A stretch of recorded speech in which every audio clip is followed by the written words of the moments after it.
இலக்க எண்ண எப்படி எளிய முறையில பெருக்கலாம் 3 முறை இருக்குது. நீ எது வேணுமோ அந்த முறையை பயன்படுத்திக்கோடா கண்ணு, புரியுதா? இப்ப கவனி, இப்ப இந்த 5 நமக்கு தேவையில்லை. நேற்று ஒரு இலக்க எண்ணால எப்படி பெருக்கணும்னு சொல்லி கொடுத்த ஞாபகம் இருக்கா? அதே முறைதான். 3 2 என்ன 4 2 அடுத்தது எதால பெருக்கிக்கணும்? 5ஆல. 3 5 15 எங்க போடணும்? இங்க போடணும், புரியுதடா கண்ணு? அடுத்தது 4 5 20. இது எப்படி போடுறதுன்ற ஒரு குழப்பம் வரும், நல்லா கவனி. இந்த மூளை விட்ட மாதிரி வருது, அப்படி இந்த டயகனலுக்கு நேரா வரணும். வந்துருச்சுன்னா கரெக்டா வரும். 5 கூட்டினா 6 1 8 2 கூட்டினா 10க்கு மீதி என்னது?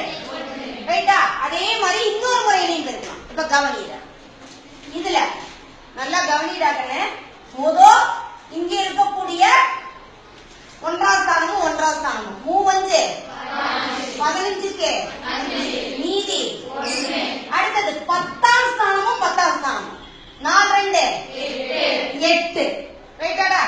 இப்ப நல்லா கவனி, உள்ள இருக்கக்கூடிய 2 எண்ணையும் இருக்கிற 3 2 4 5 26 26 1 27க்கு மிச்சம் 8 2 10.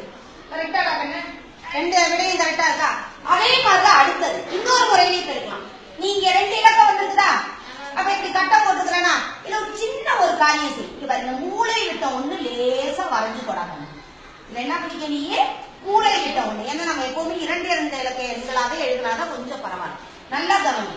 4 2 என்ன 8 0 8 4 5 20 3 2 0 6 3 5 கொஞ்சம் கூட்டத கரெக்டா கூட்டணும். இப்ப இது இருக்கிற இங்க கோடு வருதா? இந்த கோடை வேணும்னா நீ என்ன பண்ணிக்க, அப்படி எக்ஸ்டெண்ட் பண்ணிக்க, புரியுதா? புரிஞ்சுக்கிறதுக்காக. இப்ப இங்க 5